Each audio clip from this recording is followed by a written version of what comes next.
Anda yang kelewatan ibadah pagi, jam 8 tadi, saya khotbah tentang bagaimana helmnya Goliat itu kok bisa copot dari kepalanya hingga batu bisa masuk. Nah, berita tidak diulang 2 kali.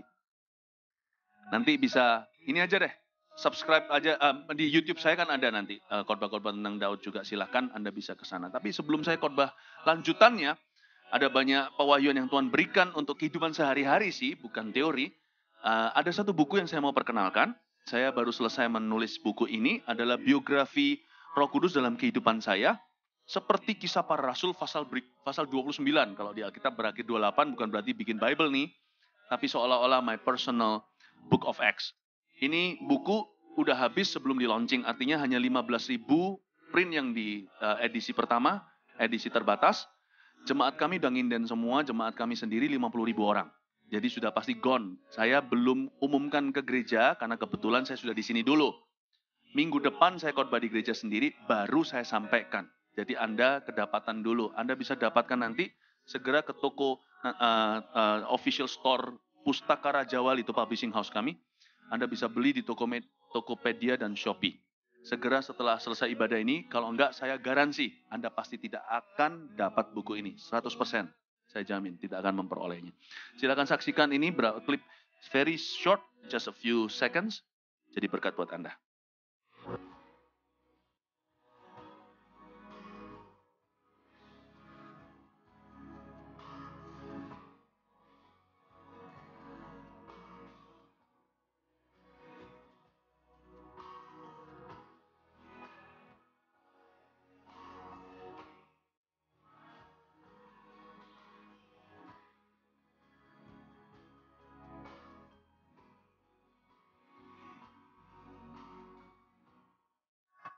Yes, praise the Lord. Ya, mari kita berdoa sama-sama. Tuhan Yesus, beri kami wahyu dan hikmat. Kami tidak mau teori informasi, kami ingin mendapatkan guidance, tuntunan, bimbingan yang nyata. Beri kami rema yang tidak terduga dengan hasil akhir dalam hidup kami yang dapat kami duga, yaitu kemenangan yang nyata. Kami tidak mau pulang membawa remah roti. Kami pulang membawa rema huruf besar firman. Makasih Bapa, tolong hamba-Mu, hamba tidak mampu, kecuali Roh Kudus-Mu yang bekerja melariku. Dalam nama Yesus. Amin. Praise the Lord. 1 Samuel 17 kita lanjutkan. Ayat 12 langsung aja kita di sana. Daud tiba di medan pertempuran. Tadi Goliat menantang tentara Israel, sekarang dia sudah tiba di medan pertempuran. Kita baca ya? Saya bacakan. Daud adalah anak seorang dari Efrata, dari Bethlehem Yehuda, yang bernama Isai. Itu papanya. Isai mempunyai 8 anak laki-laki. Wow, banyak. Ini yang cowok saja. Nggak hitung yang wanita. Pada zaman Saul, orang itu telah tua dan lanjut usianya. Ya pastilah ya, anaknya 8 aja, masing-masing 1 tahun aja nggak mungkin cuma segitu. Pasti dia jaraknya jauh dengan si bungsu, si Daud itu. Ya. Ketiga anak Isai yang besar-besar telah pergi berperang mengikuti Saul. Ini Lausan. Koko-kokonya, takonya. Nama ketiga anaknya yang pergi berperang itu ialah Eliab. Anak sulung, anak yang kedua ialah Abinadab, dan anak yang ketiga adalah Syama. Daudlah yang bungsu. Jadi ketiga anak yang besar-besar itu pergi mengikuti Saul. Daud mungkin waktu itu masih berusia teenager, kira-kira 16 gitu, 17. Karena dia dikejar-kejar Saul, kira-kira juga belasan tahun, sehingga dia memerintah juga umur 30 sekian. Kunci daripada keberhasilan Daud, atau penyertaan Allah dalam kehidupannya terletak di 3 kata pertama ayat 12. Daud adalah anak. Daud adalah anak. He has the spirit of a son. Dia tidak punya roh yang menjadikan dia budak pada ketakutan. Dan dia tidak punya the spirit of slavery. Dia roh anak. Saya bisa bayangkan Daud itu, ini bayangan. Kalau saya baca Alkitab, saya pakai imajinasi yang dikuduskan dan disucikan. Agar supaya Alkitab itu saya dapat sebanyak-banyaknya. Jadi nggak cuman saya baca lalu lalang firman itu lalu lintas. Saya nggak mau. Renungkan firman Allah siang dan malam. Jadi saya cerna memama biak seperti sapi gitu. Saya saat teduh pagi, seharian itu saya renungkan. Saya tetap beraktiviti. Ketemu orang ini, going places, ke tempat-tempat. Tapi di antaranya itu saya renungkan terus, makanya saya dapat banyak. Nah, tujuan saya bukan supaya saya pintar firman, tapi saya supaya bisa pintar melangkah dalam firman. Saya punya target kalau baca Alkitab itu pelaku, bukan pendengar. Nah, Alkitab mengatakan sendiri, Mazmur 119, siapa yang memperhatikan firman dapat keuntungan. Saya bukan berarti cari prosperity, tapi saya berkata, yang saya cari itu penyertaan Allah. Nah, waktu saya renungkan ini, Daud itu kira-kira orangnya kayak apa ya? Orangnya itu optimis, ceria, nggak mengeluh. Jadi saya yakin personalitinya, belum karakter loh ya, baru kepribadiannya itu menyenangkan. Makanya dia itu menyedot berkat dan bisa menarik banyak orang. Bukan cuma menarik simpati, dia juga bisa menginspirasi loyalty. Orang itu berhasil enggak itu sebenarnya tergantung dirinya. Gimana personalitinya? Kalau kita sama orang yang malu-malu, sungkan-sungkan terus, kita sendiri jadi salah tingkah. Tapi kalau orang itu leluasa, asal dia nggak kurang ajar loh ya. Tapi alamiah, bisa bergaul, temannya pun banyak. Saya nggak menekankan popularitas sebagai segalanya. Bukan. Saya hanya minta pada orang-orang Kristen lewat firman ini untuk jadilah pribadi yang menyenangkan. Belum saya bicara soal karakter, yaitu godliness, kesalehan. Percuma kalau kita mau keluar-keluar kesalehan, tapi orangnya menyebalkan. Jadilah orang yang menyenangkan. Padahal Daud itu seharusnya tidak punya banyak modal untuk jadi orang yang menyenangkan. Harusnya dia berhak menjadi orang yang kepahitan. Karena dia memang kan ditolak kan sama papa mamanya. Ya, makanya itu ada ayat yang Daud buat. Waktu Mazmur di NGD, dia kan nulis Mazmur waktu dia dalam pelarian-pelarian dikejar-kejar Saul, kan dia sempat nulis begini, sekalipun ayah ibuku menolak aku. Saya bertanya, kenapa ya? Berarti dia ini bukan orang yang manis sifatnya karena dia itu diterima semua orang, karena dia itu dielukan, karena dia dianggap, diperhitungkan, karena dia diperhatikan. Tidak loh. Dia tidak caper cari perhatian, padahal dia kurang perhatian. Happy or not happy, menyenangkan atau tidak, it's your choice to make. Jangan salahkan orang lain. Dengan modal sedikit atau banyak, selama Anda punya Tuhan, Anda sudah punya cukup modal untuk menjadi orang yang baik. Paham ya ini Bapak Ibu Saudara? Sebab Daud itu ditolak sama papa mamanya. Penolakan itu mungkin juga terjadi ketika dia dipanggil. Waktu dia dipanggil itu kan terakhir. Itu pun yang mengingatkan sang nabi yang nggak tahu ada anak Daud itu. Si Samuel kan nggak ngerti keluarga Isai. Dia kan dapat dari pewahyuan. Dia nggak punya hikmatnya, nggak ngerti ini siapa adalah siapa dalam keluarga ini. Dia tanya, masa lu punya anak cuman ini doang? Masih ada nggak? Oh iya masih ada satu. Saya nggak bisa salahkan papanya juga. Isa itu bukannya jahat. Tapi anaknya 8, belum lagi cece-cecenya. Belasan. Papanya ini sudah usianya grandpa. Jadi hubungannya sama anak yang terakhir bungsu udah jauh.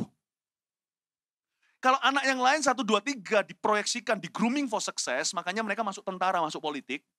Yang terakhir itu, udahlah terserah lah lu mau apa-apa. Makanya muncul lagu ke Shera, whatever you'll be. Jadi Daud ini betul-betul untouched. Dia itu betul-betul tidak di grooming untuk apa-apa. Bahkan kerjaan bawahan loh itu, padahal dia anak si bos tua. Jadi Daud harusnya menjadi rebel atau pemberontak, karena dia ini adalah anak yang kurang kasih. Nggak tentu dia itu di-abuse, dilecehkan, enggak sih. Isa itu orang yang takut akan Tuhan.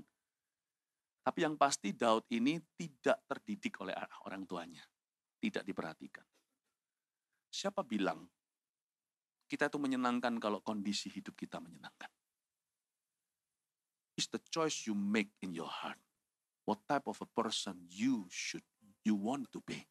Kita mau jadi orang seperti apa itu, make that choice in your heart. Pilih sendiri di hatimu. Ya, kita bisa punya keluarga yang sangat mengasihi kita. Semua berada disediakan.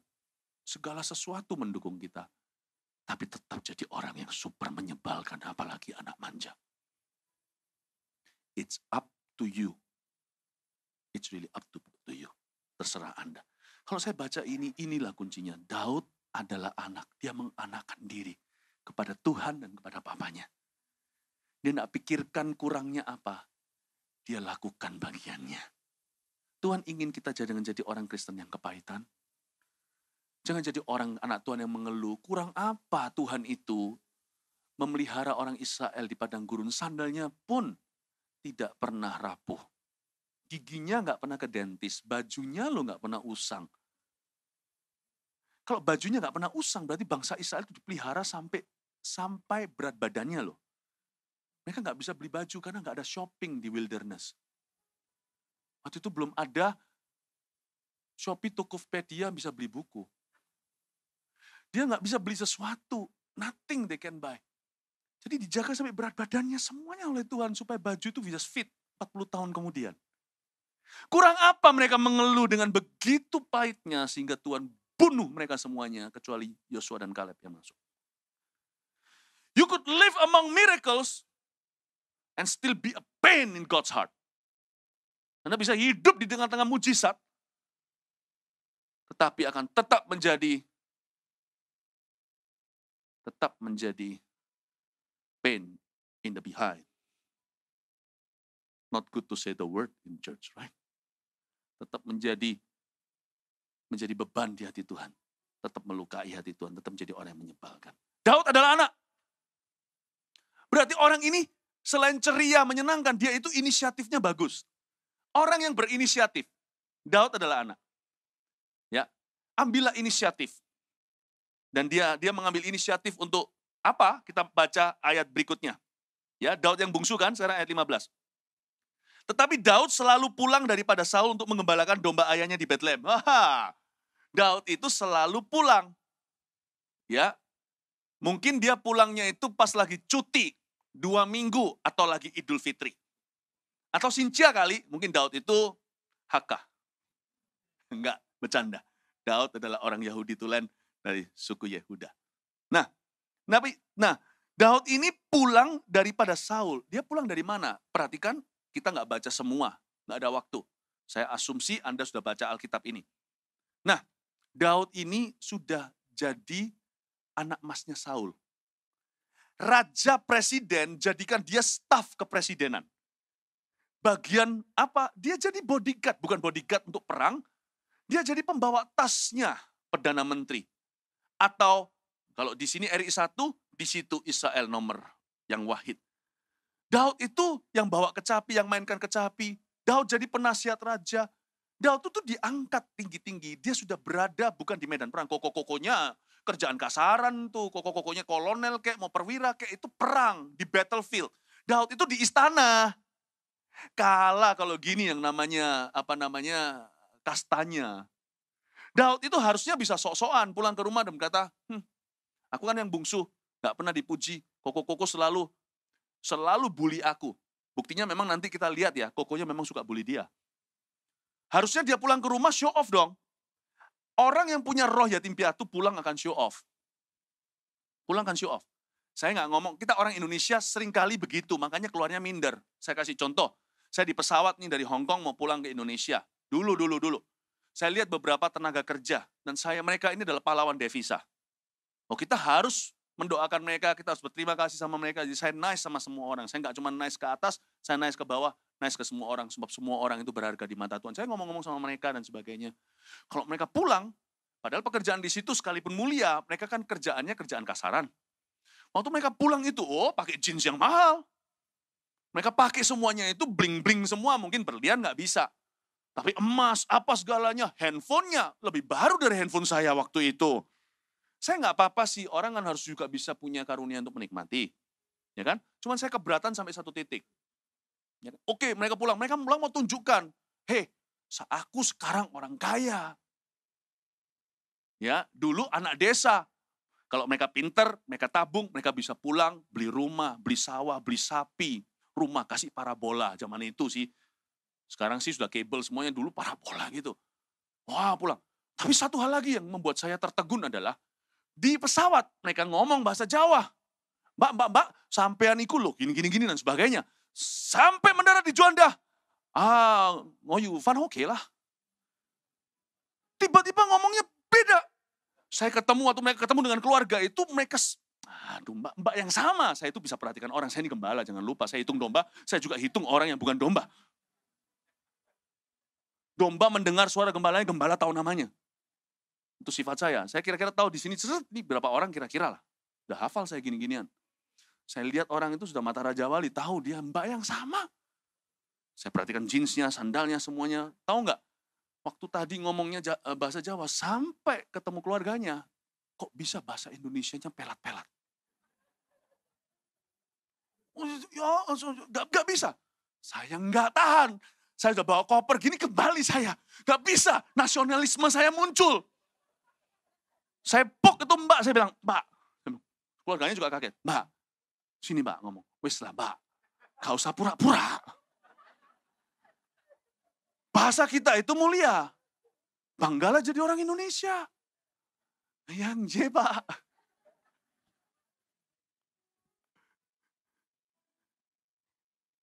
Daud adalah anak. Yang jelas, Mbak itu bukan anak. Karena dia merasa, Daud nggak show off. Daud nggak show off. Kalau ada keminderan, biasanya kalau diberkati jadi kesombongan. Hati-hati dengan orang yang aku datang nggak diperhatikan. Kalau Anda datang ke gereja itu untuk melayani, jadilah anak. Kalau memang tidak diperhatikan, menganakkan diri.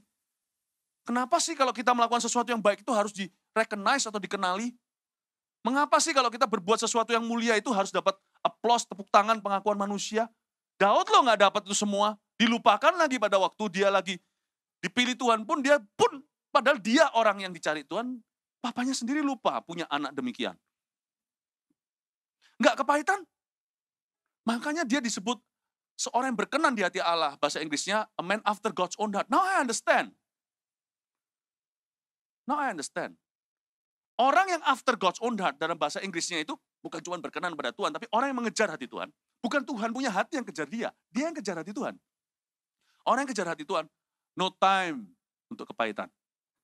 No time untuk mengasihani diri sendiri. Aku sedih, duduk sendiri. Mengapa aku begini? Pulangkan saja aku ke rumah ibuku. Nggak ada waktu gitu-gitu. Kemungkinan besar orang Kristen yang selalu inner healing, saya bukannya nggak percaya dengan kesembuhan batin, itu mungkin yang perlu dicek ya.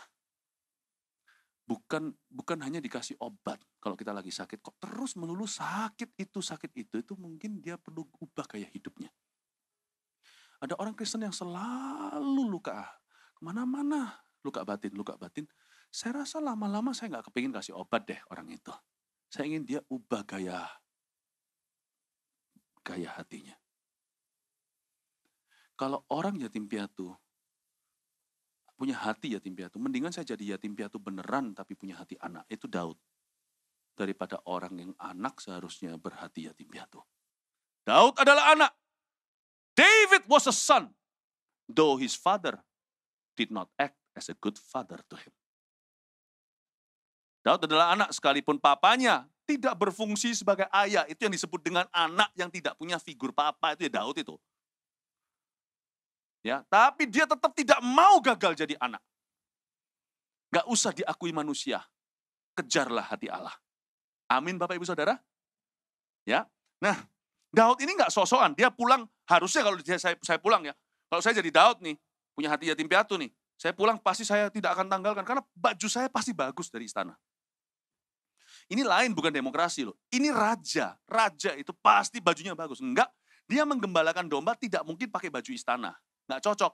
Dia pasti ganti pakaian kasar. Jadi dia diam-diam, tapi Daud selalu pulang daripada Saul untuk menggembalakan domba ayahnya di Bethlehem. Dia enggak sok-sokan. Dia enggak berkata, koh, lihat. Lu orang pakai baju perang kan? Bau lapangan. Lihat ini. Batikku ini. Bagus enggak? Ini batiknya dari istana kepresidenan. Enggak, dia diam-diam kerjakan. Padahal dia sudah berubah profesi. Dia harusnya sudah berubah profesi. Dia bukan lagi gembala bebek. Dia sudah jadi official di istana. Dia sudah menjadi asisten daripada raja. Harusnya enggak perlu lagi gembalakan domba. Dia tetap pulang. Bapak Ibu Saudara, orang seperti apa yang bisa diangkat Tuhan? Hanya orang yang bisa kembali turun setelah diangkat oleh Tuhan. Only those who still remember to go down after they've been lifted up, that could be lifted up even more by the Lord. Go down itu bukan berarti gagal, jatuh. Bukan. Hanya mereka, inilah definisi rendah hati. Rendah hati itu bukan berarti orang itu gagal selalu, tidak dapat glory. Bukan loh ya. Itu orang apes namanya. Rendah hati itu orang yang selalu tidak lupa kulitnya. Mau diangkat setinggi apapun juga, dia selalu ingat untuk turun kembali. Orang seperti itu yang biasanya diangkat Tuhan dan terus diangkat oleh Tuhan. He remembers, dia ingat untuk tetap come down. Orang yang sudah tidak bisa turun lagi di titik tertentu, orang lain bahkan teman-temannya pun yang biasanya bicara dalam hidupnya sudah tidak bisa kandani, sudah tidak bisa bicara ngomong apa-apa dalam kehidupannya. Orang seperti itu di mata Tuhan tidak bisa diangkat lagi. Only those who know how to come down after they are being lifted up. If you know how to come down after you rise, then God can lift you up even more. Daud itu kayak gitu orangnya. Saya lagi sedang membuat operasi hati Daud sekarang lewat firman. Saya harap supaya kita ketularan dengan hati demikian, termasuk saya sendiri. Orang ini bukan cuma tahu diri, dia tidak pernah bosanan. Biasanya orang kalau sudah punya profesi baru, profesi lama ditinggalkan. Biasanya kalau orang-orang sudah jadi sesuatu, dia mau coba hapus masa lalu. Kecuali dosa, jangan hapuskan. Itu semua bagian historimu. Jangan pulang ke rumah, Anda seolah-olah a big shot. Pulang ke rumah seperti Anda seorang bintang film. Jangan lupa hubunganmu di masa lalu itu sama pentingnya dengan apa yang baru yang Tuhan bawa dalam kehidupanmu hari ini. Jangan berubah jadi orang, kecuali berubahlah karakternya jadi lebih baik. Apa yang Tuhan taruh dulu dalam hidupmu, tetaplah sama. Jangan berubah. Amin Bapak Ibu Saudara. Biasanya orang nggak gitu. Setelah di istana, dia lupa gembala. Dia lupa bahwa dia pernah jadi gembala. Setelah dia sekarang sudah pekerjaannya tinggi, bahkan maha tinggi, dia lupa cuci waktu datang ke rumah papa mamanya cuci-cuci atau kora-kora. Don't forget, both are you. You are both this. They are all your life. Kecuali dosa yang kau buang, karakter yang diubahkan. Jangan lupa untuk kembali sepertimu di zaman dulu. Kalau itu appropriate, tepat. Kalau itu tepat guna. Jangan berubah jadi orang. Remember to come down. When you need to come down. Amin Bapak Ibu Saudara. Ya, orang seperti ini ternyata juga membangkitkan simpatik di hati orang-orang yang mengikutinya. Rahasia daripada kepemimpinan yang inspiratif yaitu orang-orang yang real, approachable. Baik itu CEO, baik itu papa di rumah atau mama bahkan sebagai deputinya. Baik itu pendeta, orang-orang yang approachable, accessible. Orang-orang seperti itu yang dicinta oleh masyarakat, yang dicinta oleh orang. Kenapa? Kalau kita sudah jadi, kita harus show off. Justru orang yang seperti itu, yang distance, yang menjauhkan dirinya dengan orang-orang yang harusnya dulu, yang mudah mendekat dengan dia, bukan berarti harus jadi orang obralan, pasaran semua ya, nanti kan tidak bisa kerja-kerja. Tapi jangan pernah Anda jadi orang eksklusif, di mana eksklusif bukanlah the name of the game. Be accessible, be approachable. Percayalah saudara, kalau Anda carry yourself seperti ini, kalau Anda membawa diri demikian rupa, dalam perusahaan contohnya, pintu belakang kan tutup yang membuat selama ini perusahaanmu selalu merugi adalah keluar masuk staff. Orang-orang akan loyal dengan Anda, a little bit beyond money. Bukan karena salary. Karena bagi orang untuk kerja di bawah Anda atau untuk membantu visi Anda itu tidak selalu hanya bicara tentang gaji melulu. Iya itu, tidak munafik, mereka kerja untuk penghidupan. Tapi orang juga memperhitungkan biasanya damai sejahtera. Sejahteranya dia kerja di satu tempat itu sejahtera enggak? Enak enggak? Cocok enggak? Dan biasanya cocok enggak itu bukan tergantung daripada perusahaan tempat kerjanya, tetapi siapa yang ada di atasnya. Demikian pula gereja. Demikian pula keluarga, kenapa ada banyak teenagers enggak tahan di rumah. Karena papanya tidak bisa calm down. Setelah pulang dari kerja, seolah-olah memperlakukan seluruh rumahnya seperti kantornya. Mama perintah, anak perintah. Ya lu memang bos di situ. Di sini cuma papa.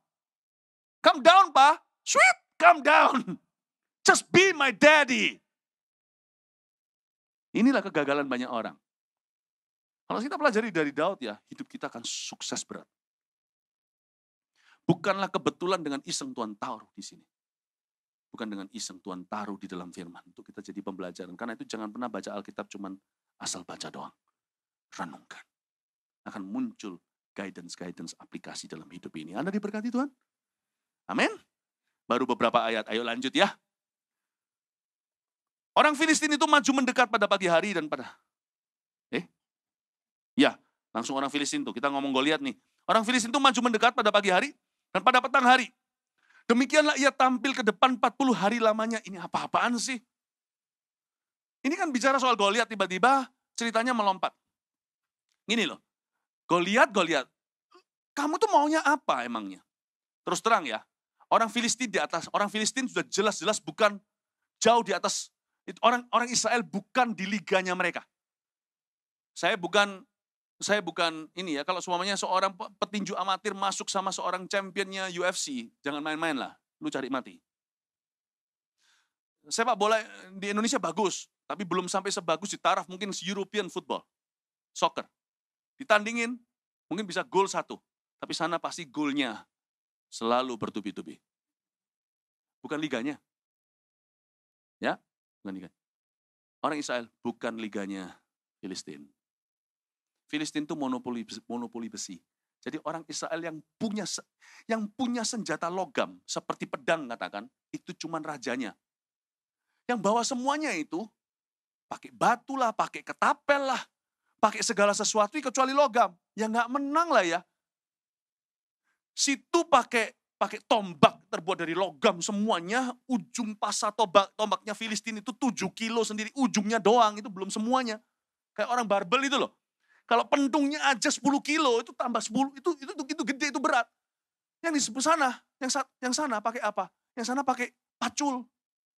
Pacul lawan logam, ya nggak menang lah lawan baja. Yang monopoli besi, itu Filistin semua. Jadi sebenarnya dengan kata lain, kalau Goliat nggak usah tantang mereka 40 hari. 4 jam mati semua orang Israel. Dia tinggal kasih perintah Raja Filistin, serang! Tapi kenapa mereka nggak serbu? Coba pikirkan. 40 hari mereka cuman taunting them atau mengancam mereka. Jangan lupa orang-orang Filistin termasuk Goliat ini kesurupan. Jadi kita tahu sifat setan. Apa yang setan mau sesungguhnya? Apakah betul setan mau membunuh bangsa Israel secara fisik saja? Apakah benar bahwa yang diinginkan oleh Filistin adalah membunuh Saul dan kawan-kawan? No.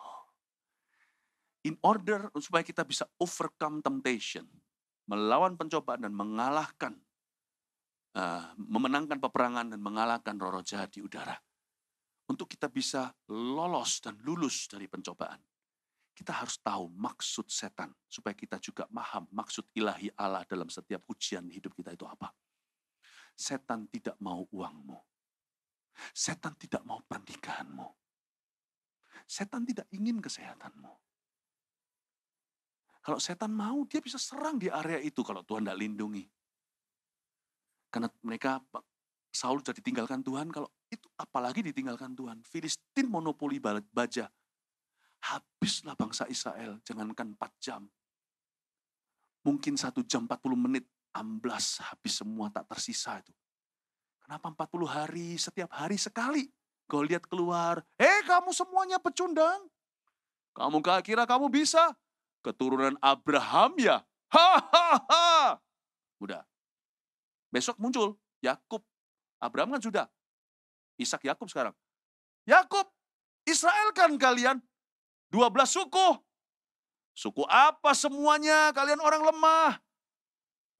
Allahmu itu pembohong. Menjaga Abraham, Ishak, Yakub dalam sekejap. Hari ini juga kalian semua akan punah sebagai bangsa. Hahaha. Hari ketiga. Hei, masih hidup ya lu orang cacing-cacing? Kacoa-kacoa ini.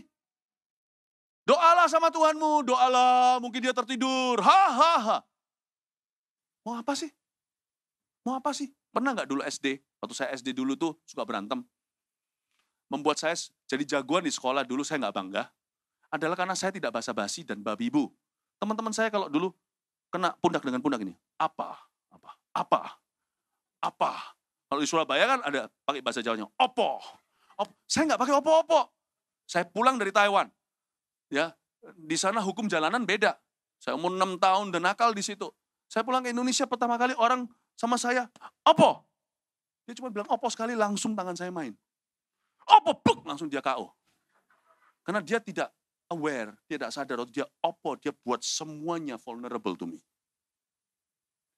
Ya. Ini mau berantem nggak sih? Apa? Itu 40 hari. Maunya apa? Do you know what Satan wants? He wants your faith. He wants you to curse God because of your problem. Yang dia mau bukan uangmu, tapi melalui pencobaan di area keuanganmu. Dia ingin kau ragu akan Tuhanmu. Dia tidak mau pernikahanmu. Tapi lewat pernikahanmu kalau sampai Anda buka celah, terjadi pertengkaran luar biasa. Dia mau Anda pahit dengan Tuhan. Yang setan mau adalah imanmu. Dengan kata lain, selama Anda mengalami pencobaan apapun juga, kalau Anda tetap pegang teguh pada firman Tuhan, tidak ada fondasi lebih kuat daripada itu, Anda sesungguhnya tidak mungkin bisa sungguh-sungguh dikalahkan. Anda bisa mengalami kemunduran, namun bukan kekalahan. Ya, Tuhan menetapkan langkah-langkah orang yang hidupnya berkenan kepadanya. Apabila dia jatuh tak tergeletak, sebab Tuhan menopang tangannya. Anda bisa jatuh pun tidak tergeletak. Jadi saya punya satu pendirian. Kalau saya mengalami pressure, tekanan dalam hidup ini, dan saya seolah-olah mengalami kekalahan, saya evaluasi diri. Apakah betul saya hal ini sudah kalah?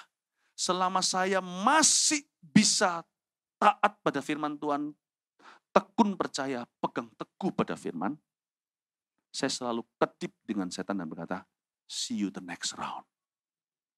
I'm not knocked out yet. I'm not knocked out yet. Saya akan pakai measurement atau takaran yang beda atas diri saya. Saya akan ukurkan ini. Kalau sampai saya sudah give up sama firman dan menyerah akan firman Tuhan, disitulah saya sungguh-sungguh kalah. Selama saya nggak menyerah atas firman Tuhan, saya belum kalah. Uang bisa hilang, tunggu minggu depan, gua cari kembali. Hubungan bisa runtuh, tunggu rekonsiliasi bulan depan. Kesehatan saya bisa hancur, lihat nanti dengan kesakitanku ini aku masih bisa memuliakan Tuhan. Nah, siapa tahu nanti tahun depan saya sembuh. I'm not defeated, death is gain, mati pun keuntungan. Takaran saya cuma satu, bukan uang di bank menurun atau naik, kesehatan saya prima atau terpuruk, hubungan saya baik atau korsleting.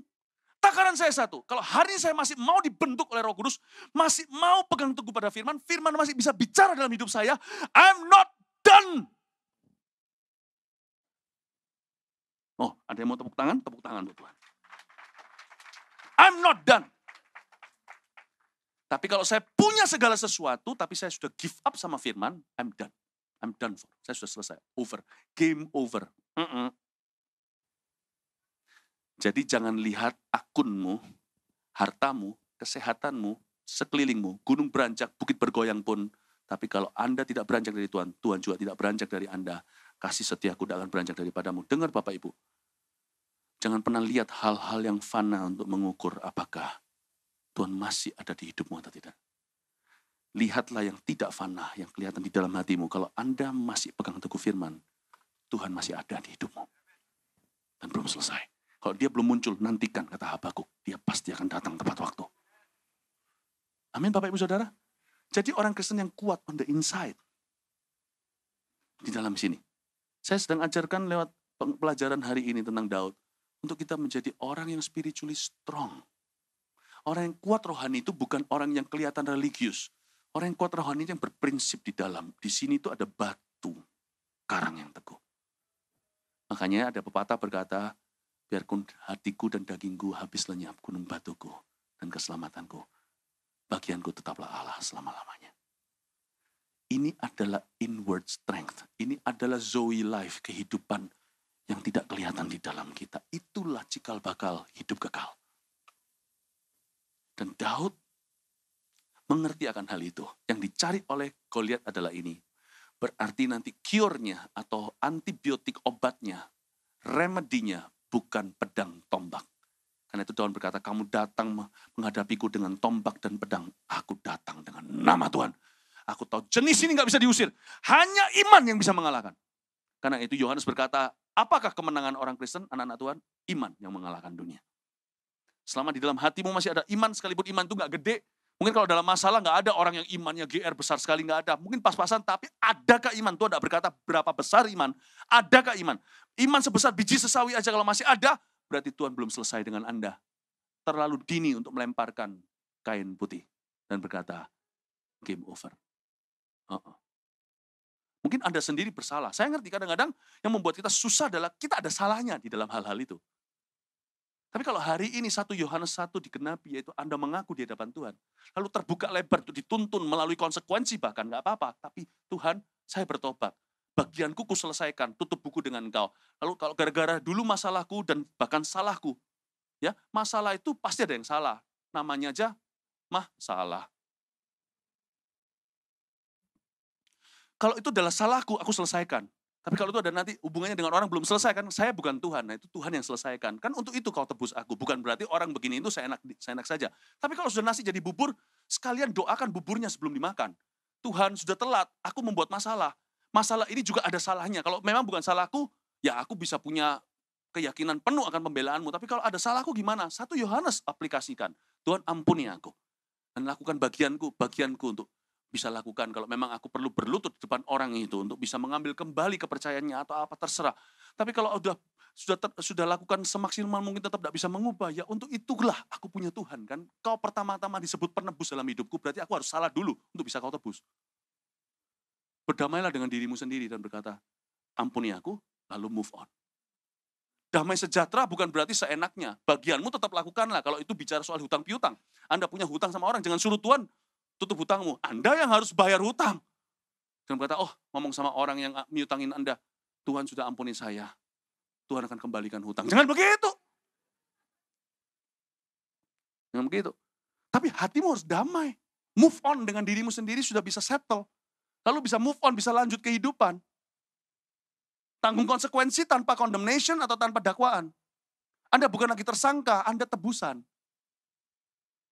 Saya kadang-kadang ngomong sama Tuhan agak sedikit beranikan diri kok Tuhan. Saya nggak mau sia-siakan, saya bukan sengaja. Kalau saya lakukan ini sebelum saya ngomong begini, sebelum saya membuat kesalahan, itu namanya menantang atau mencobai Tuhan. Tapi kalau sesudah kan mau bisa apa gua? Saya nggak bisa apa-apa, saya ngomong sama Tuhan begini. Engkau pertama-tama, kan kau disebut penebus. Supaya engkau sungguh-sungguh menebusku, kan aku harus salah dulu. Ini kesalahanku, tebuslah aku yang ini. Aku kapok Tuhan, aku jerah. Bantu aku ya. Udah setelah itu, saya lihat diri sendiri, I talk to the man in the mirror. Saya ngomong dengan orang yang ada di cermin itu dan berkata, you're forgiven. I move on. Tinggal sisanya bukan dakwaan, tapi tanggung jawab saya. Apa sama orang kalau itu sesuatu ada tanggung jawab secara nyata, tangible, sesuatu yang fisik atau apa, saya harus lakukan. Bagian saya dengan pertolongan Tuhan, tapi saya tidak lagi merasa sebagai tersangka. Coba renungkan. Apa yang setan mau dari permasalahanmu adalah imanmu. Ya. Jadi karena itu kalau Anda masih pegang iman Anda, harta bisa lenyap, masih ada pada Anda kok janji Tuhan untuk kelangsungan hidupmu. Orang bisa meninggalkan Anda, selama Anda masih sama Tuhan, akan kembali, dipulihkan atau dikasih yang baru. Enak ya ikut Tuhan ya? Dimomong terus. Jangan kalau ikut Tuhan itu semua tanggung jawab di pundak Anda. Saya nggak ajarin Anda untuk jadi orang yang kurang bertanggung jawab, enggak loh. Tapi saya adalah tipe orang yang perfeksionis. Bukan sempurna malahan, perfeksionis itu yang mau semuanya sempurna. Saya ini orang cenderungnya over responsible. Makanya kalau saya baca Alkitab seperti ini tuh melegakan buat saya. Saya akhirnya mengerti bahwa tidak semuanya itu hidupku tidak sepenuhnya sebagian besar bukan di pundakku. Buat apa aku punya Tuhan kalau dia tidak bisa gendong saya? Bedanya Tuhan dengan berhala apa? Berhala kita yang gendong. Pernah lihat nggak berhalanya Jepang? Gendong berat-berat. Kita ini enak. Kita yang digendong oleh Tuhan. Saya bilang ikut Tuhan itu enak. Bodoh yang nggak mau ikut engkau. Enak ikut Tuhan. Enak bukan berarti nggak punya masalah. Enak bukan berarti health and wealth gospel atau Injil kemakmuran, kesehatan. Nah, ikut Tuhan masih bisa sakit, bisa. Ikut Tuhan masih bisa miskin, bisa. Enak ya ikut Tuhan. Paham Bapak Ibu Saudara? Haleluya. Lanjut atau berhenti di sini? Lanjut ya. Pokoknya saya nggak berhenti sampai ada boarding call saya dengar. Ayat 17. Kalau kita enak ikut Tuhan itu begitu enteng. Yoke atau kuku ringan. Layani dong orang lain. Jangan JUA, JAI. Juaji. Juaja itu ya. JUA, JI. Jangan sampai sama orang itu perhitungan. Tuhan lo begitu murah hati. Sama orang jangan, nggak tahu di sini common nggak ya. Orang-orang kalau orang Hokkien mungkin lebih ngerti. Di sini ada orang Hokkien. Untung kalau saya salah ngomong, Anda juga nggak tahu saya salah. Jangan juaji. Jangan perhitungan sama orang. Dia dulu minta maaf sama aku. Dia dulu kembalikan. Jangan begitu. Layanilah. Daud itu orangnya karena ceria. Pleasant personality. Karena dia itu anak. Dan karena dia tahu setan mau apa dalam hidupnya. Dia jaga. Makanya orang ini tidak pernah keberatan disuruh sana sini. Padahal loh ya, pada waktu ini terjadi, Daud itu sudah belum de facto, tapi dia sesungguhnya di mata Tuhan sudah raja yang sah. Dia kan sudah diurapi loh. Dia diurapi loh. Dan dia belum lagi sekarang sudah jadi official tinggi. Temannya itu pangeran. Dia itu hopingnya Yonatan. Disuruh sana sini masih mau. Saya beritahu ya, orang yang sungguh-sungguh, orang kalau disuruh sesuatu kerjaan rendahan nggak mau, itu sebenarnya bukannya dia itu mulia, tapi karena dia itu nggak percaya diri. Kalau orang percaya diri itu suruh yang rendahan juga mau kok. Oh, tapi kan gua orang kaya disuruh yang kayak gini kan, pekerja pesuruhku banyak. Kalau sana benar-benar kaya, nggak perlu buktikan kalau masih kaya. Nanti orang bilang apa kalau saya lakukan ini? Kalau memang betul-betul Anda itu pemimpin, nggak peduli orang ngomong apa. Orang yang truly free, yang betul-betul freedom di hatinya, yang betul-betul bebas itu mau disuruh Tuhan atau disuruh orang yang tepat dalam hidupnya sana dan sini. Dia nggak akan keberatan. Coba lihat ya, Daud disuruh sama papanya ke medan perang. Demikianlah permulaan hari besarnya tiba ketika dia membunuh Goliat. Dia disuruh ke medan perang bukan untuk perang, untuk rantangan. Saya kalau jadi Daud, ngamuk saya. Papa ini mikir apa? Papa enggak tahu ya kehormatan yang sudah diberikan kepadaku. Ingat ya, waktu Papa enggak panggil aku, lupa ada anak seperti saya. Waktu itu Samuel datang kan, bilang tolak semua koko kan. Lalu waktu itu, kalau Anda baca ayat sebelumnya, mereka semua enggak boleh duduk di setrap gara-gara Daud. Oke, panggil anakmu itu, dan tidak ada seorang pun yang duduk dan makan. Bayangin kalau Anda yang paling hina, tiba-tiba ada banquet, lalu ada meja dengan semua steaknya, dengan makanan mahal. Pada saat itu semua tamu suruh berdiri, termasuk yang tua loh. Papanya Isa yang usia grandpa suruh berdiri. Tunggu Daud. Daud datang masih kelumus-kelumus begitu. Di tengah-tengah semua orang berdiri. Kokonya makanya ngamuk sama dia. Adikku ini kok dapat kemuliaan seperti ini hari ini. Alkitab mengatakan semua mereka dilarang Samuel berdiri. Daud datang, ini dia. Lalu diurapi. Waktu diurapi, kokonya nggak rela. Semua disuruh. Daud disuruh di tengah-tengah mereka keliling lalu diurapi di sana, kokonya suruh telan pil pahit. Aku hari ini nggak cuma ditolak, aku harus lihat adikku diangkat. Kalau saya jadi Daud, Pak, nggak cocok rasanya Pak pekerjaan bagi seorang yang dimuliakan kayak gitu. Baru minggu lalu suruh rantangan, suruh tuh koko, anak-anak Papa yang gede-gede suruh datang sini, sungkem sama aku. Disuruh bawa roti. Kita baca dulu ayatnya supaya Anda mengerti. The road to greatness is ministry, service. Kita baca dulu ayatnya ayat 17. Isai berkata kepada Daud anaknya, ambillah untuk kakak-kakakmu berarti gandum ini seeva. Seeva itu saya lupa 34 kilo kalau nggak salah. 34 atau 36 ya. Nggak tanggung, suruh bawa sekarung. Dan roti yang 10 ini, bawalah cepat-cepat. Nanti kita tahu roti 10 itu untuk kokonya 3. Jadi masing-masing dapat 3, ya kan? Ekstra 1 siapa tahu yang satunya nafsu makannya lebih besar. Saya kira dia kalah pamor sama kokonya. Kokonya ke medan perang pakai baju Kopassus. Baretnya baret warna hijau, merah, apa. Daud ke situ suruh bawa rantang. Kayak nona-nona. Ya. Bawalah cepat-cepat ke perkemahan kepada kakak-kakakmu. Enggak cuma seperti itu, coba perhatikan lagi. Daud disuruh melakukan sesuatu yang bawahan. Padahal dia itu kenalannya sudah atasan. Kalau Anda udah kenal jenderal, kenapa harus makan sama letnan? Gereja itu, oh tenang aja, gue kenal pendetanya. Sudah kenal pendetanya, ngapain makan sama ketua departemennya? Ngapain main bawah? Dan baiklah sampaikan keju yang 10 ini kepada kepala pasukan 1000. Ngapain kepala pasukan 1000? Dia udah berdiri, main, masuk sembarangan, akses nggak perlu. Udah pakai sidik jari, nggak pakai kartu, tit, atau pakai mata, tit, masuk ke dalam ruang tahtanya raja. Sekarang suruh hangout suruh baikan, suruh sungkem, bawa keju 10. Ya, dia bawa goat cheese, bawa enak itu semua cheese.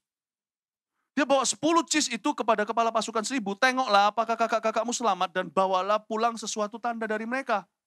Saul dan mereka itu dan semua orang Israel ada di lembah terbantin tengah perang melawan orang Filistin. Daud itu seperti keturunannya nanti namanya Yesus. Dia datang ke dunia untuk melayani. Dia berkata, anak manusia datang untuk melayani, bukan dilayani. Saya kira engkau datang untuk bertahta. Enggak, untuk melayani. Dia mengajarkan, yang terbesar itu yang melayani. Yang melayani akan jadi terbesar. Saya kira Yesus datang ke dunia itu untuk perang. Nih, mana nih namanya setan gua gasak hari ini. Gua hajar. Saya kira dia akan koar-koar. Pakai bahasa perang.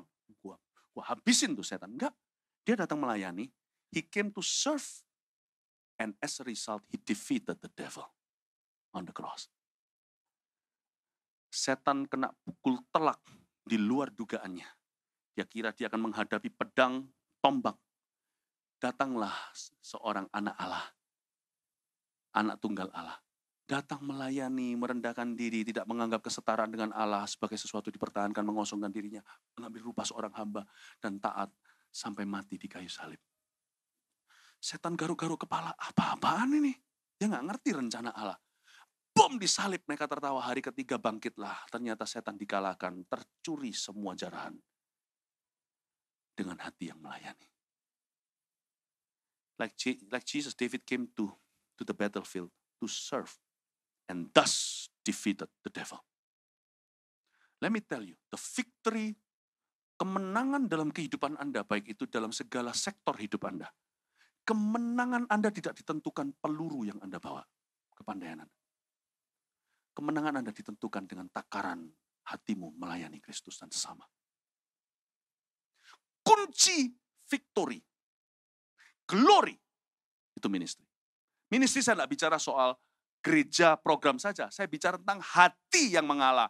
Hati yang mengutamakan orang lain. Ini loh definisi ministry. At its core yang paling mendasar pelayanan adalah sebuah sikap dan sifat mudah mengemukakan, mengutamakan kepentingan orang lain. Yang perhatiannya bukan pada dirinya tapi pada sesamanya, orang lain lebih dulu atau kepentingan bersama. Atau kalau individu lawan individu, ya kan? Kalau apple to apple, maka kepentingan orang lain melebihi kepentingan pribadinya. Itulah ministry. Ministry yang paling molekul terkecil itu dalam roh dan sifat seseorang.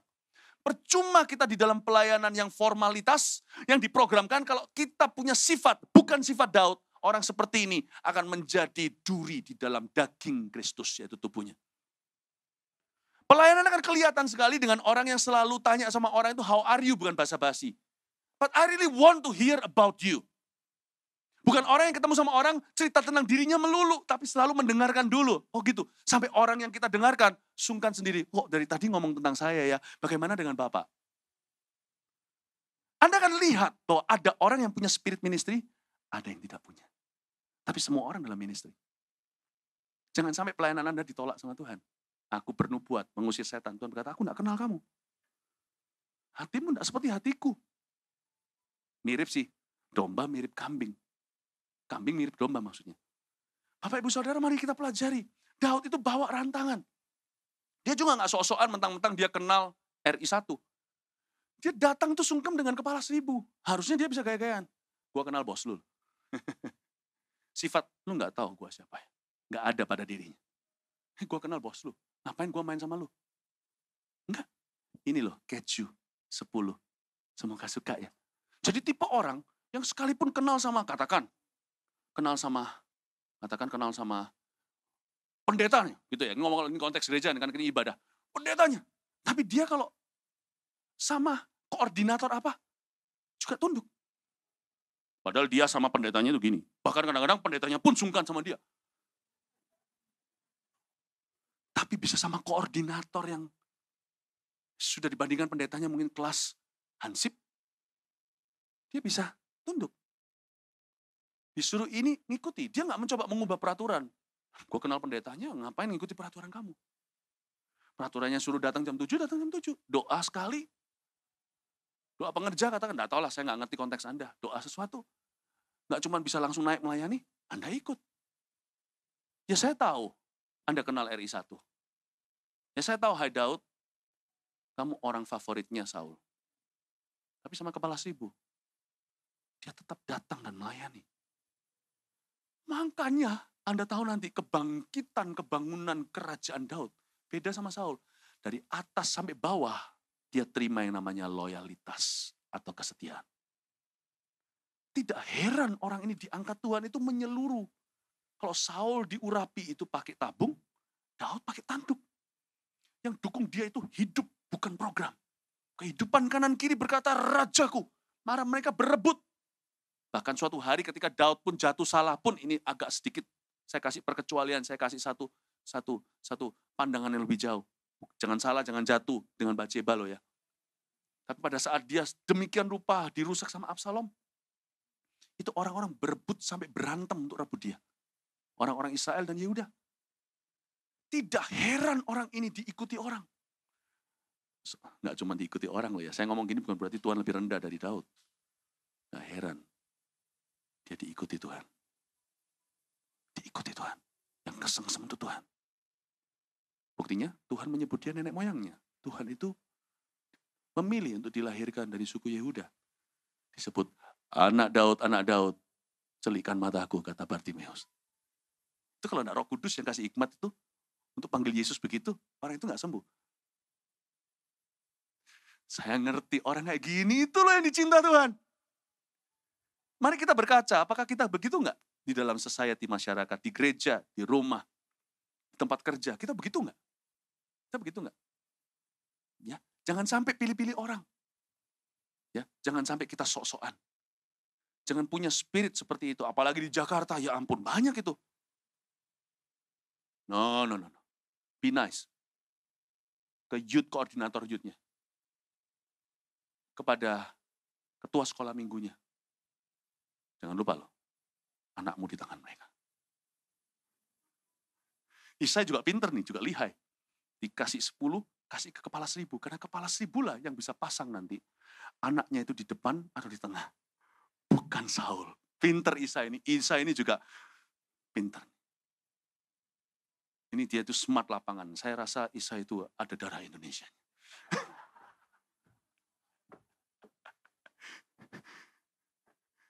Ya, coba renungkan.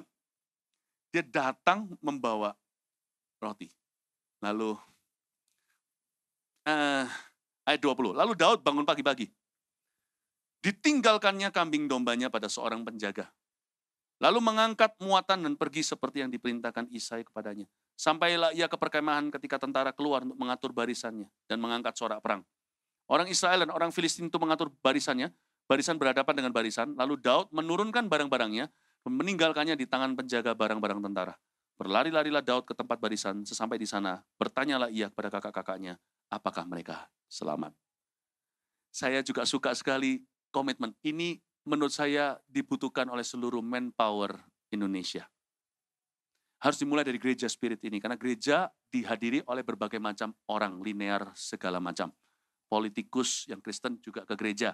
Jadi gereja harusnya seragam mengajarkan DNA yang sama. Saya harap dengan pengaruh yang Tuhan berikan pada kami bisa mempengaruhi.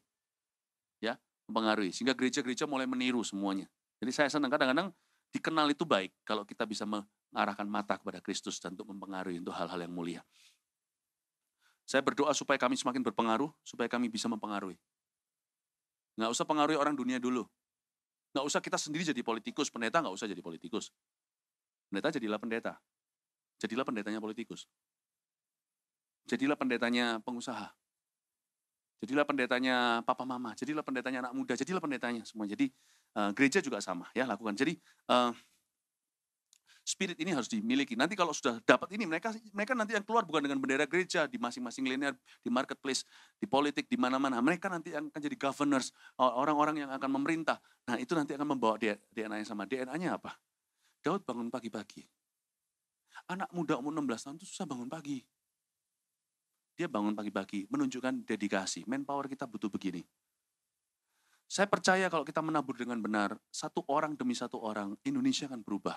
Kita jangan omong kosong, kita tidak usah muluk-muluk. Mengubah itu mulai dengan satu orang. When you change one person, akan tiba-tiba berubah semua nanti. Saya percaya the power of one person. Oke? Nah, dia bangun pagi-pagi, ditinggalkan kambing dombanya pada seorang penjaga. Jadi dia itu punya tugas untuk jaga mbek-mbek. Mbek-mbeknya ini, padahal dia itu ya sudah boleh dikatakan, tadi dia sudah kerja di istana. Sekarang dia dapat tugas rantangan. Ya, tapi dia tetap serahkan dombanya. Jadi dia bukan tipe orang yang bosanan dengan kerja. Kalau dia adalah orang kalau didapat tugas yang lebih besar, tugas lebih kecil diabaikan. Dia bukan tipe gitu. Dia orang yang menuntaskan tugas tanggung jawabnya. Jadi bagi dia tidak ada perbedaan besar dan kecil. Saya selalu aplikasikan itu dalam profesi saya. Saya mau khotbah di depan 50 orang, 550.000, saya punya dedikasi tetap sama. Kemarin kita kumpulkan ya Pastor Timothy, dengan pengerja-pengerjanya saja, dengan aktifnya. Kira-kira berapa puluh orang kemarin itu. Saya berikan yang terbaik ya. Semoga Anda melihat saya berikan yang terbaik. Kemarin mungkin sekitar 50 orang kemarin. Saya ngomong sama 50 orang, sungguh-sungguh sampai nggak bisa berhenti, 2 jam. Saya kasih semuanya, kasih semuanya. Sekarang, belum lama lalu, berapa bulan lalu, saya berkhotbah langsung setiap malam di Surabaya, Festival Kuasa Allah namanya. Setiap malam itu memberkati 100.000 orang. Kalau Anda hadir di pertemuan-pertemuan ini semua besar kecil, semoga saya punya kesaksian benar. Saya bukan semoga, pasti. Saya tidak pilih kasih. Jangan karena Anda sekarang di istana, atau Anda dapat tugas yang lebih darurat, Anda lupakan tugas sederhana. Jadi Daud bangunnya lebih pagi. Karena tugasnya lebih banyak, dia bangun lebih pagi, diserahkan kambing domba kepada para penjaga. Kalau kita kan uang kecil ngapain? Loh, jangan jadi orang pelit dan kikir. Ya. Jadi orang kikir itu biasanya orang kikir itu nggak tentu pelit sama dirinya sendiri. Orang hemat nggak tentu pelit sama orang lain. Dia mungkin bisa mawas diri, tapi sama orang lain, dia berani memberi.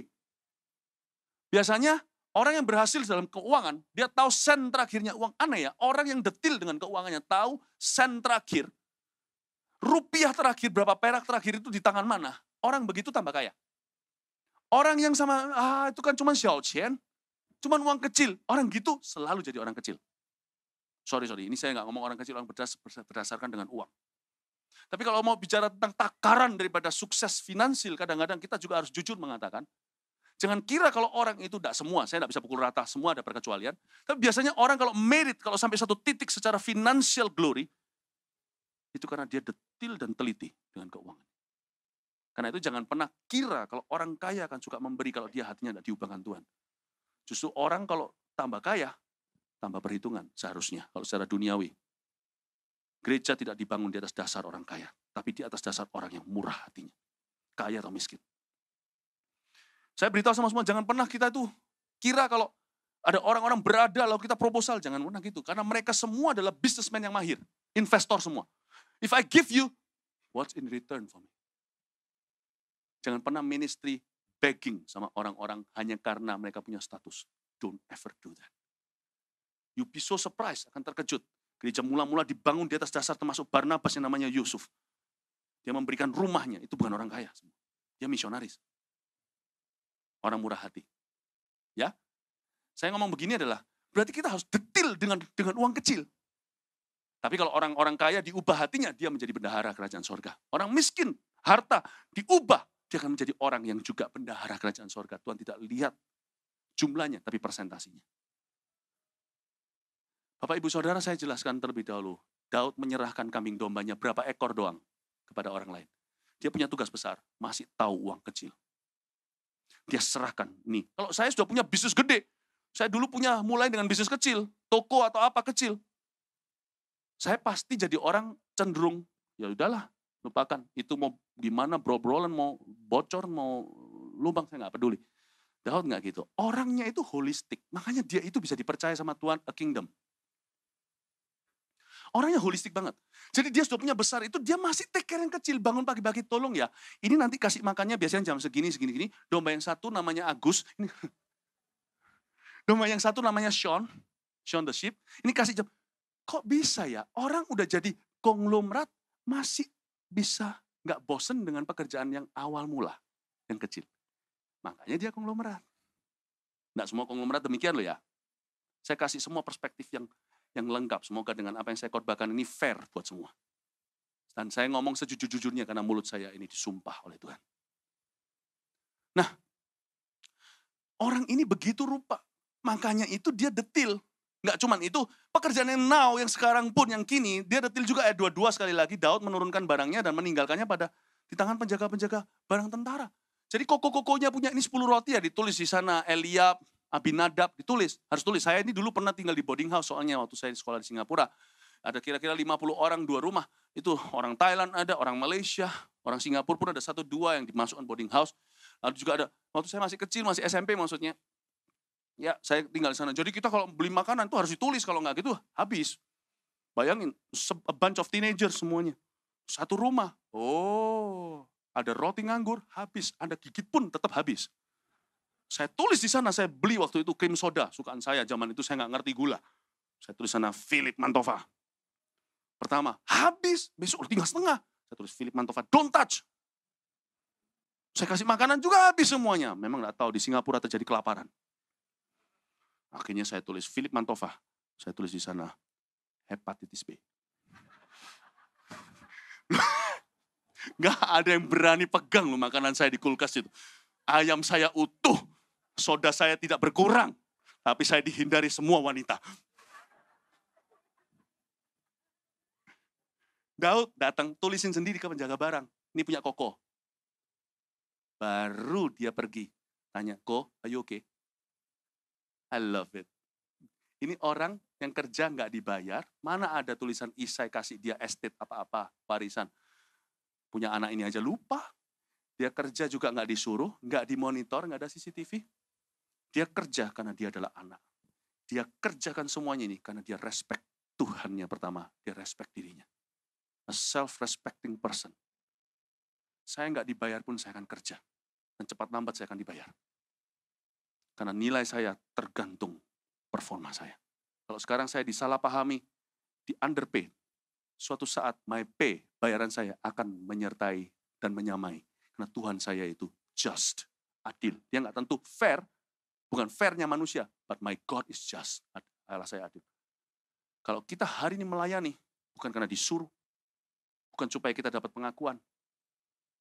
Saya minta, saya doa, supaya lebih banyak anak muda seperti ini. Puluhan tahun lalu saya berdoa, sekarang saya melihat anak-anak muda seperti ini. Dan mereka harus dilahirkan dalam gereja. Dan mereka akan menjadi intelek-intelek berikutnya. Mereka jadi politikus berikutnya. Pengusaha berikutnya, pengusaha menengah, pengusaha biasa, pengusaha tingkat atas berikutnya. Semua itu dari gereja. Saya berdoa bukan karena ada yang, ayo doa. Saya saat teduh bukan karena saya dipaksa oleh seseorang.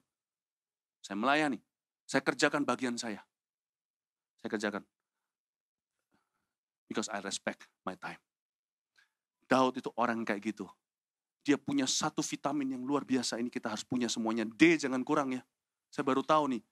Kita ini orang Indonesia, orang Asia itu kurang vitamin D. Karena kita ada matahari. Matahari lari. Kita mendingan matahari dinyanyikan. Dari terbit matahari, biar Tuhan dimuliakan. Tapi jangan kena matahari ke saya. D itu harus ribuan. Ribuan per hari katanya. Saya bukan dokter, tanya sendiri. Lebih daripada ribuan vitamin D, ada satu vitamin yang kita perlu punya. Kalau kita mau betul-betul jadi orang yang dipakai oleh Allah. Bukan syarat sih, ini sifat. Vitamin E. Harus high E. High initiative. Inisiatifnya harus tinggi. Orang kayak begini, dia mulai bawah. Cepat lambat di atas. Cepat lambat punya. Ada gravitasi terbalik yang akan menyedot dia ke atas.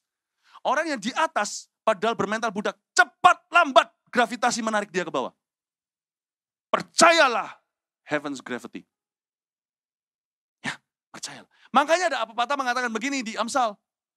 Tidakkah pernah kau melihat orang yang cakap dalam pekerjaannya? Mereka akan berdiri dan melayani raja-raja. Saya tambahkan, tidakkah kau lihat orang yang cakap? Cakap itu bukan parasnya, detil, inisiatif. Sungguh-sungguh melakukan performanya itu perfeksionis, namun dia tidak taruh status identitasnya ke pekerjaannya. Dia punya rasa aman dengan Tuhan. Tapi dia taruh kesungguhan pada pekerjaannya. Tidakkah kau lihat, bukan cuma mereka melayani raja-raja, mungkin akhirnya mereka lah rajanya. The excellent will stand before kings, let me add. The excellent might be finally the kings. Raja kayu, raja IT, raja babi. Saya punya teman yang ternakan babinya, mulai 1 jadi banyak sekali. Dan sebagainya. Ya ampun, Anda lah jadi rajanya. Ajarkan ini. Oh, jangan ajarkan. Inspirasikan, Anda terapkan dengan teladan. Orang lain akan mengikuti. Ketika orang lain tertarik, Anda ceritakan. Mereka ngerti. Saya khotbah gini kan juga untuk supaya menularkan sesuatu kepada kita semuanya. Amin. Oh, saya udah mau selesai lah. Ya. Anda diberkati Tuhan? Ini nggak habis-habis nih, kalau saya cerita terus-terus dengan Bu Eja benar-benar nih, sampai besok pagi juga nggak selesai. Karena setiap ayat saya bisa gali, habis nggak habis-habisnya. Dikit lagi aja lah ya, bentar ya. Ini aja, kita langsung ke kokonya aja. Kokonya bully, ini kokonya nggak terima nih, ada 3 kokonya, Eliab, siapa? Eliab, Abinadab, Shema. Kita lihat ayat yang Eliab, koko yang sulung mewakili koko yang lainnya. Ayat 28, ketika Eliab kakaknya yang tertua mendengar perkataan Daud kepada orang-orang itu. Daud ngomong apa sih? Daud ngomong gini, siapa itu orang yang tidak bersunat kok hina-hina kita demikian rupa. Daud bukan ngomong itu untuk sok jagoan. Dia tulus dari hatinya. Tapi kokonya beda spirit, jadi jangan kaget. Beda spirit akan menjadi oposisi. Beda spirit akan persekusi. Lalu dikatakan Eliab kakaknya yang tertua, perkataan Daud itu terdengar dan perkataan Daud pada orang itu, bangkitlah amarah Eliab pada Daud. Loh, Eliab ngamuk. Nah, kenapa orang tiba-tiba meledak? Itu berarti sudah jadi bom waktu. Berarti sudah ada cerita terlebih dulu. Nah, kita sudah tahu tadi saya sudah jelaskan kenapa dia nggak terima. Karena dia itu merasa offended ya, tersinggung ya. Dengan Tuhan sih, bukan dengan Daud. Mungkin itu bukan salahnya Daud. Lalu bangkitlah amarahnya pada Daud sambil berkata, mengapa engkau datang? Nah, ini nggak di-welcome. Padahal adiknya sendiri. Pasti sudah ada isu. Dan pada siapakah kamu tinggalkan kambing domba yang 2-3 ekor itu di padang gurun? Dihina. Dia bilang, kemanain? Lu kemanain itu? Berapa ekor bebek lu? Itu ngomongnya keras loh. Ini di medan perang. Jadi bukan ngomongnya lewat telepon. Lu kemanain berapa bebek lu? Itu kan dipermalukan depan umum. Mengapa Daud itu bisa diangkat Tuhan? Kenapa dia terus dipakainya? Kenapa dia lihat glory dan kemenangan? Karena dia nggak kepancing. Dia nggak terpancing. Dan pada siapakah engkau tinggalkan kambing domba itu? Aku tahu sifat pemberanimu. Dan kejahatan hatimu. Paling sakit kalau kita bisa disalahpahami, disalah ngerti. Tapi yang paling sakit, disalahpahami yang paling menyakitkan adalah ketika disalahpahami motivasi kita. Kalau metode kita diserang masih oke lah. Kamu punya ini kurang bagus, kamu itu kurang pintar. Saya mending dibilang orang kurang pintar daripada dibilang jahat. Ya kan? Kalau motivasi dipertanyakan itu paling melukai, terus terang. Ya. Karena kita bisa ngomong, you gak tahu hatiku, kok bisa menghakimi begitu. Atau lebih tepatnya, kalau public figure juga bisa mengalami itu. Anda tidak cukup mengenal saya, kok bisa menilai saya. Tapi gak apa-apa, Daud tidak terpancing emosinya. Aku tahu sifat pemberanimu, kejahatan hatimu itu loh. Your evil heart. Engkau datang kemari dengan maksud melihat pertempuran kan? Hah? Ya ampun kok. Dia gak jelaskan. Kalau saya jadi Daud, saya langsung interupsi. Interupsi. Pak Hakim, interupsi. Dia kan hakimin. Kok, ya ampun kok. Aku barusan tulis nama lu, di situ nama kamu ditulis. Itu loh 10 roti. Coba bukti. Nggak perlu menjawab orang kalau memang Anda tidak perlu menjawabnya. Anda tidak perlu mengejar setiap anjing yang menggonggong, nanti nggak sampai-sampai. Setiap orang lempar batu, Anda kejar untuk Anda pukuli, Anda nggak akan pernah tiba. You have to know whom you're answerable to. Anda harus tahu Anda harus menjawab siapa. Pertama Tuhan, lalu siapa? Nggak harus Anda jawab. Kalau saya jadi Daud, saya akan mencoba membuktikan. Saya buktikan ya. Aku barusan taruh roti di situ kok segalanya. Hatinya akan terbuka untuk masuk virus. Kecewa, pahit, dia tidak bisa menguasai dirinya. Jangan jawab. Daud nggak jawab. Kok, mestinya kan gini. Aku tulis nama kamu, Eliab di situ sebenarnya dimakan. Kok aku bukan datang sini dengan maksud pertempuran. Apalagi kalau dia membela diri. Papa yang suruh. Kan bisa begitu. Enggak tuh. Kokonya salah paham, kokonya terbukti salah, biar dia urusan dengan Tuhan. Dia berkata, aku tahu kenapa kamu ke sini. Untuk lihat pertempuran kan? Untuk lihat action kan? Tetapi jawab Daud. Lihat, apa yang telah kuperbuat? Kok, what have I done? Sangat adik sekali. Apa yang telah kuperbuat? I'm just asking. Hanya bertanya saja. Ini langkah berikutnya yang bagus. Lalu berpalinglah ia daripadanya kepada orang lain dan menanyakan yang sama. Dan rakyat memberi jawab kepadanya seperti tadi. Cara terbaik kadang-kadang untuk meresponi sebuah situasi kalau Anda tidak perlu menjawab seseorang adalah berpalinglah dari dia. Bukan untuk menyerangnya, meninggalkannya. Nggak usah digubris. Kok kalau dia langsung berpaling, buang muka, kokonya bisa marah dan bisa apa lu? Gitu ya, pasti begitu kan. Dia jawab dulu, jadi jawab seperlu. Jawab seperlunya aja. Loh, dia berkata gini, apa yang telah aku berbuat? Apa yang telah aku berbuat kok? Kenapa kamu marah-marah? Hanya bertanya, merendahkan hati. Waktu ketika situasi up, emosi sedang on the rise, speak low. Remember this, selalu speak low, jawaban yang lembut, meredakan amarah. Waktu semuanya low, down, nanti saya tidak usah buka semuanya, waktu nggak cukup. Nanti pada saat semuanya low, karena si Goliat kan tantang, Saul pun pesimis, semua seluruh kemah pun tidak percaya, semua pesimis, semua ketakutan, speak high. Daud berkata, Baginda, nanti ya ayatnya begini. Saya sudah membunuh beruang, membunuh singa ketika mereka terkam ternak saya. Saya akan lakukan yang sama dengan orang tak bersunat itu. Daud, kalau kebalik seasonnya semua indah pada waktunya, pada tempatnya, kalau salah tempat. Pada waktu kokonya lagi emosinya naik, bicaranya keras. Bukan cuman suaranya, volumenya, tapi tonasinya tinggi. Daud juga bicara tinggi, perang. Tapi ketika dia lagi tinggi, Daud merendah dan berkata, apa sih kok? Aku kan cuma tanya. Lalu berbalik. Aku tidak akan izinkan mahkotaku diambil kokoku hari ini. Tapi waktu semuanya, ya Tuhan, matilah. Bapak, Ibu, Saudara, kita semua mati hari ini. Berdirilah dia. Hei! Saya akan pimpin kalian semua, kita akan hajar orang itu. Kita akan bawa orang itu ke atas altarnya Tuhan. Wow. Ini orang ya, Daud. Makanya hikmat Allah ada padanya. Tapi satu hal yang membuat saya kagum adalah dia adalah, orang ini kenapa dia bisa jadi raja? Kenapa dia bisa jadi pemimpin? Pemimpin dimulai dengan satu orang yang harus kita pimpin, diri sendiri. Saya tidak mimpin diri sendiri. Yesus melalui aku, kerjasama dengan saya. Saya kerjasama dengan Tuhan. Rule my own spirit. Roh Kudus tidak menyurupi saya. Sehingga saya hidup oleh roh, bukan oleh daging, itu bukan berarti kesurupan Roh Kudus. Saya kasih, sukacita, damai sejahtera. Enggak, dia bekerja sama dengan saya dalam sebuah partnership, kemitraan. He who rules his own spirit is stronger than the mighty. Yang membuat saya kagum sama Daud bukan dia bunuh Goliat. Itu kebaktian satu tadi saya jelaskan. Yang membuat saya jauh lebih mengaguminya adalah karena dia bisa taklukkan rohnya sendiri. Orang yang bisa taklukkan rohnya sendiri, dia bisa taklukkan apapun di luarnya. Yang membuat saya kagum bukan dia penggal Goliat. Dia bisa tame himself, bisa jinakkan dirinya sendiri dan berpaling. Orang seperti ini luar biasa. Tuhan tidak suruh kita memimpin langsung besar. Rule your own spirit, rule your own heart. Ada ayatnya loh itu, memerintah hatimu sendiri. Di kitab Amsal berkata, jagalah hatimu dengan segala waspadaan. Dari situlah keluar pancar kehidupan termasuk pemerintahan. Terakhir, tutup Alkitabnya, saya jelaskan satu lagi interesting fact, fakta yang menarik. Setelah dia berpaling, tangan masih sisa-sisa roti, baju masih bau keju. Tuhan kasih peluru.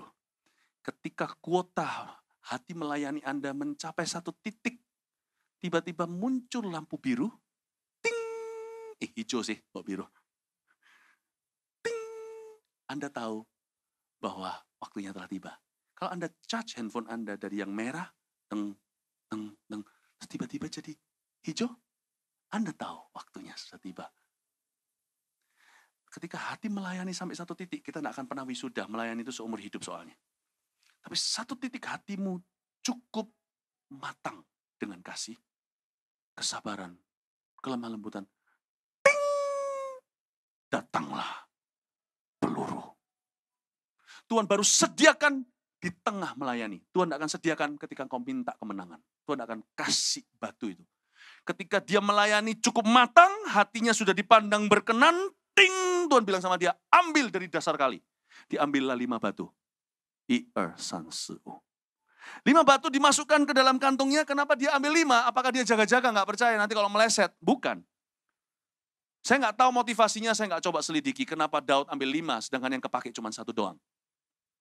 Ketika dia diambil dari dalam bawah kali. Kenapa dari dalam kali? Kenapa dia tidak ambil dari pinggir saja? Karena pasti ada bebatuan tuh di lembah. Apakah kali itu batunya lebih mantap? Enggak juga. Karena dia bergantung bukan dengan barang-barang yang fana. Kalau enggak kan dia pasti datang dengan pedang. Daud itu nabi soalnya. Tindakannya itu semua ada signifikansinya. Inilah pesan Daud.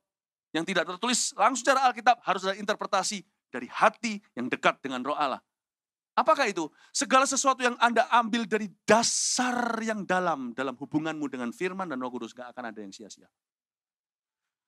Makanya Yesus berkata, tebarkan ke tempat yang dalam. Yesus pun seorang nabi. Tebarkan ke tempat yang dalam, banyak ikan. Anda mau menang, dalam. Harus ke tempat yang dalam. Apa yang Anda ambil dari dasar kali atau dasar yang dalam hubunganmu dengan firman dan dengan Roh Kudus tak akan kembali sia-sia. Karena firman di dalam kedalaman seperti gini bukan lagi menjadi informasi tapi pewahyuan. Bukan jadi remah-remah roti yang Anda bawa pulang tapi remah-remah firman. Dia ambil 5 kan? Saya nggak tahu kenapa dia ambil 5. Mungkin pikiran fana. Bisa jadi sebenarnya cuma 1 aja cukup tapi Tuhan tetap akhirnya pakai 5 batu itu sebagai profesi, nubuatan. Yang 1 dia pakai kan, masuk. Goliat mati kan, mau tahu yang 4 kemana itu batu? Jadi batu ginjal. Bukan. 5 batu, 1 Goliat. 1 batu tumbang Goliat. 4 lagi pada akhir hidup Daud. Plus ekstra 4 Goliat ditumbangkan oleh orang-orang. Salah satu daripada Goliat itu sendiri adalah saudara kandungnya Goliat juga dari Gad. Dibunuh oleh siapa? Dibunuh oleh kemenakan atau ponakannya Daud. Bukan salah satu dari anak Eliab, Abinadab, Syamah. Tapi dari satu Simea. Kakak Daud kan dia ada 8 laki-laki. Daud punya koko 7. Tuhan pilih salah satu keponakannya. Tapi Tuhan tidak pilih 3 yang menghina. Keturunannya pun tidak diberkati. Karena itu jangan pernah kita itu membalas kejahatan dengan kejahatan. Balas aja dengan budi. Pekerti. Balas Tuhan, balas budinya. Udah, penghakiman milik Tuhan. Bahaya. Kalau Tuhan sampai hukum seseorang, karena orang itu menghukummu. Orang itu akan dihukum sampai keturunannya. Jadi jangan sampai Anda berada di sisi salah perahu. Anda jangan sampai kotori tanganmu terhadap orang benar. Nanti keturunanmu pun akan tidak diberkati oleh Tuhan.